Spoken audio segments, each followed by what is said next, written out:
How are you today? I am doing great. Couldn't be better. It's a good day. Yeah. Well, it's not really great It's weather. not sunny, but it's a nice day. It's still a nice day. Have you been in the UK for a while? Yeah, I mean, well, just for a couple of days, and literally I fly out in the morning, which is sad. Oh, Not enough did you have a chance to do anything but promo? No, sadly, but I'm gonna try. I'm gonna try. As this is my last night, I'm gonna try. I'm gonna try to hit the town and paint it red. That sounds good. Yeah. So obviously 2009 was a big year for you. Yeah. So you had T-shirt, which was a big success in the UK, Yeah. and you've had your single on Barack Obama's album on his as well. compilation. So there's been a lot. I mean, from that to touring with New Kids on the Block, Akon, Beyonce, making a new album. It's been a lot going on. Yeah. did you have a chance to actually take a break, or have you been just working all the time? There's been no break.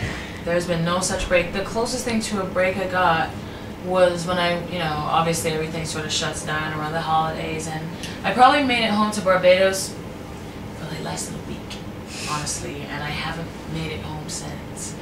So we'll see. It probably will be the holidays again by the time I get there. Oh well. It's a job. Yeah. So obviously you got your new album coming out in November. Yes, No Gravity, November 22nd. Yeah.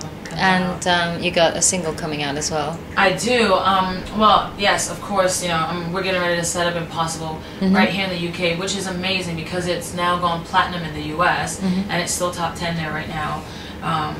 And I'm really excited because I think they released the video to UK iTunes, and it's like number 2. I'm like, how is it the number 2 video and the song's not been released? So I feel so blessed about that. I mean, I just thank you guys for all the support. I mean, that means the world to me. It does. Well, I have to say that I've been listening to it in loop because I just love it. Thank you so much. What is it about for you? It's my story, my real life story. Unfortunately, I am loving that right now.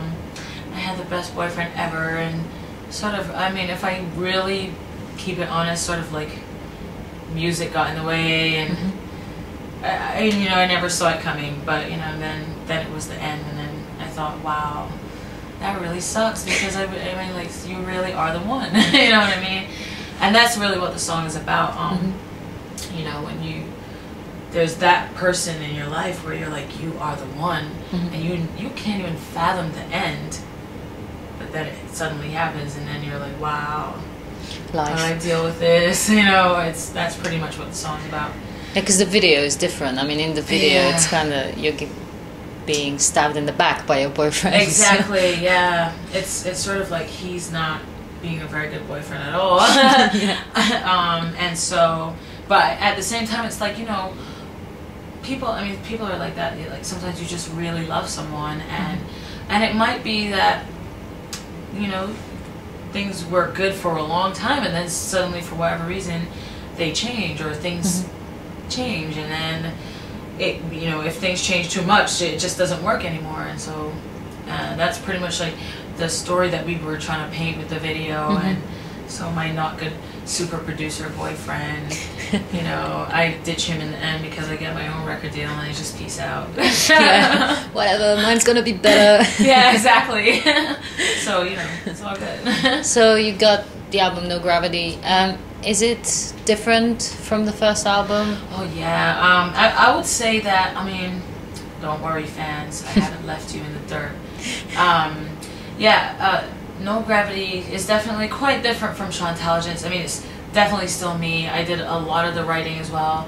And it's definitely still my style, but as far as the rhythms and the music goes, I wanted to make an album that was a lot more radio friendly, and a lot, I want to have more of a presence everywhere, so I'm like, I need to get in the clubs too. So, we really tried to give it more edge. So there's a lot more dance tracks, and there's just a lot more drums and guitars and stuff like that. So, I mean, it's such a fun album, so I got to work with amazing people. like Bruno Mars, Sean Garrett, DJ Frankie, Tony Cannell from No Doubt, Asher Roth, Ronnie Jerkins, Pitbull, like just so many awesome producers and artists, and it's shaped up to be such a great album in my opinion. Did you get influenced by that whole movement in the States where a lot of hip hop and R&B acts are mixing dance? Yeah, that's sort of like the new thing. I guess music evolves a lot, and it's sort of like when you're doing pop music, you kind of almost just sort of like move with the wave, and it's almost like no matter what producers or writers you work with, like everyone's sort of caught in the wave anyway, so it's like, you know, everyone is gonna make a song that fits the sound that's popular at the time, but you have to be creative and find your special, unique way of delivering it that makes it you and makes it really stand out, you know. So yeah, there's definitely some of that on my album. You can definitely look forward to the for the floor. Definitely. Do you have any favorites on the album? Oh yeah, I mean, of course, naturally, especially when, you know, as a songwriter, you tend to be really biased, and it's sort of like all the songs are your babies, and you kind of love them all equally. But I think some of like the ones that really stand out, I mean, Impossible, of course, is just such a strong song, and then I really love there's two other songs I wrote that are just really great. No Gravity, which is sort of like again like that. Four on the Floor. It's like a really happy, bubbly. I call it. It's like the opposite of Impossible. And then there's Say Hello to Goodbye, which I also wrote, and that's really sad. That's a really sad ballad. That it's almost like a soft rock ballad type song.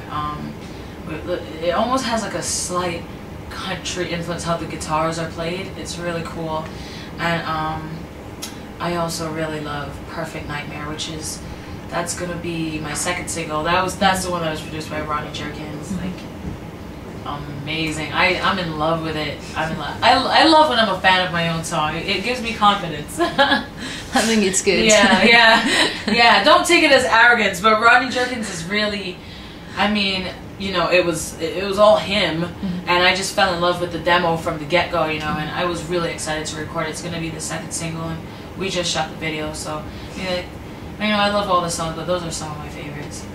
So, because obviously you've been really busy, when did you find the time to actually write and record the album? You know what? You just have to get really creative, and it's sort of like I carry around like a digital recorder and a little notepad and a pen. So sometimes ideas just pop up, or randomly. I mean, for example, let me tell you how we work. It's crazy.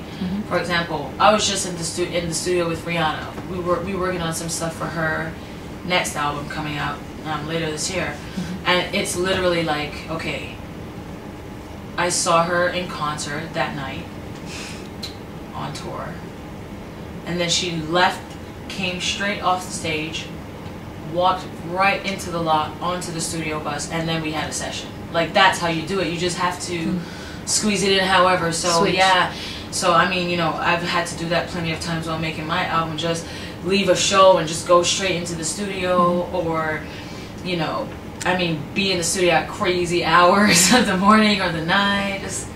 You just make it happen however you can, you know. You just squeeze it in.